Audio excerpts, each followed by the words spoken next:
طلحہ ابن برا یو صحابی دے، طلحہ نومی دے. یو ځل نبی علیہ الصلوۃ والسلام لراله ویل یا رسول الله یو خبره کول غواړم ځکه نبی علیہ السلام نه خو بخلک روب کې راتله. ویل بچیا آزاد خبره کوا. وی جی زه یو اظهار کول غواړم. وی وایا څه اظهار کې؟ وی یا رسول الله زما تا سره ډیره زیاته مینه ده. وی دی خبرې د پاره راغلی؟ ویل جی بالکل هم د دې د پاره راغلی وم. وی د خپلو بچو نه د هر څه نه مې تا سره مینه زیاته ده. نبی علیہ السلام اسی امتحان اغستو. ویل ما سره در هر څه نه زیاته مینه کې؟ ویل جی الله حاضر دی قسم بالله چې د ټولي دنیا نه د سره زیاته مینه کو. نبی علیہ السلام صلی الله علیه وسلم ورته فرمای وی د مور سر راوړې شي ما د پاره.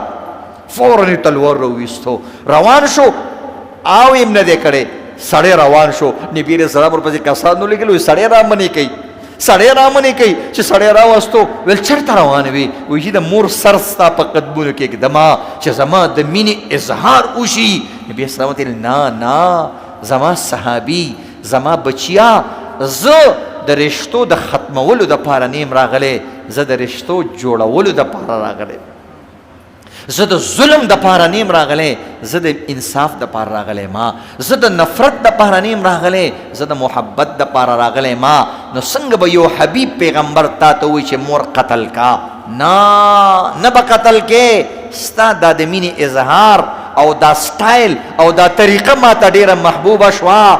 یاد لرئ طلحه نن بعد د الله رسول هغه رسول چې الله هغه سره مینه کوي، اقا رسول د نن بعد طلحه سره مینه کوي. بدا یو جمله داغه د پاره ډیره وی رسول الله ما ته وی چې زه تاسو سره مینه کوم. دی باندې دا دکانداران پوهېږي دوی ته کله نه کله جینکۍ وي موږ تاسو سره مینه کوو. چې یو میسج ورسره وکړي که نه بیا د ټول وار پار خطوي دوکانونه. دا عاشقان ماشقان عاشق دړی چې پې ناست دي دا پې لږ پوهېږي، خو چې چا بچي سره مینه کړي هغه هم پې پوهېږي، چا چې خپلې ښځې سره مینه کړي هغه هم پې پوهېږي.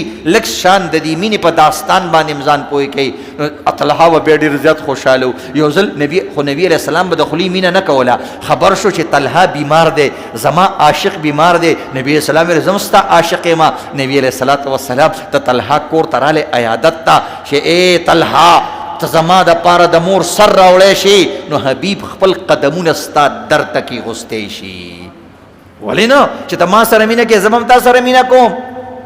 مینه خو هله خوند کوي چې د دوانو طرف نه وي که نه. دونوں طرف سے آگ برابر لگی ہوئی. د دوانو طرف نه چې برابر اور وي نو بیا د عشق او د محبت خوند راځي. نو عزتمندو چې لاړې نبی علیہ السلام چې وکتلو طلحه اوده دی ډېر زیات بیمار دی، بېهوشۍ حالات کې دی. خپل عیادت یې وکړلو را روان شو. چې طلحه را پاسېدو ویل ما ته خوشبو شان محسوسېږي چېرته نوی څوک نه و راغلی. وایي طلحه ته د ځان نه څه خبرې سید الکائنات ستا کور ته تشریف راوړی. خو اوس دغه محبت ته ګوره. حبیب محبوب له تکلیف نه ورکول غواړي. طلحه وایي سترګو کې اوښکې راغلې. وایي زما بچو ما باندې پیغمبر ډېر لوی احسان وکړو چې زما غوندې کس ته کور ته تشریف راوړو. ما ته پته لګېږي زما ورځې نږدې دي، زما ورځې نږدې دي، زما سلګۍ او ساګانې کمې په دنیا کې پاتې دي. که زه مړ شوم نو سردار دو جهان ته به نه وایي چې هغه راشي. بس ما باندې دا یو احسان کافي دی چې یو پیر هغه زما په کور قدمونه کېغوسته. اوس که زما په جنازه کې هم هغه شریک نشي نو زه نبي علیه السلام له تکلیف نه ورکول غواړم. دیم دا دی یهودیان دشمنان دي، داسې نه چې جنازې ته تشریف راوړي او یهودیان پې حمله وکړي. نو خلک وایي چې د طلحه د وجې نه سردار لاړی. ویل زما د مرګ خبر به نه ورکوئ.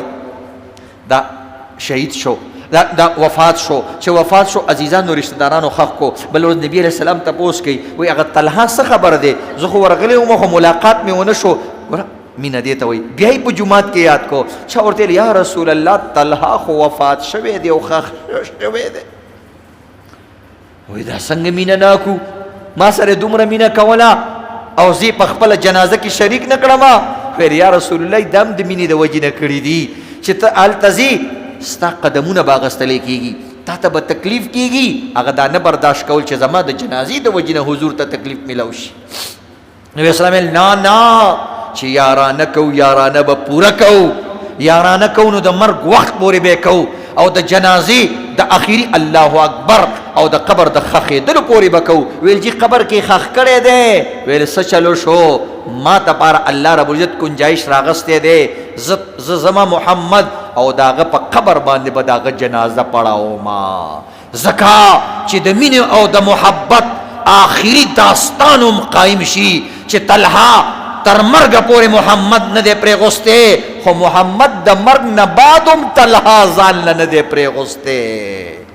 هغه مرګ پورې ما سره وکړه، زه د مرګ نه بعد مو سره یارانه کومه. د هغه تورو خاورو باندې به زه ودرېږم. بعض وایي جنازې پې وکړه، بعض وایي په قبر باندې ودرېدو، دعا یې ورته وکړله. داسې مینه محبت د صحابو نبي علیه السلام سره او د نبي علیه السلام خپلو صحابو سره.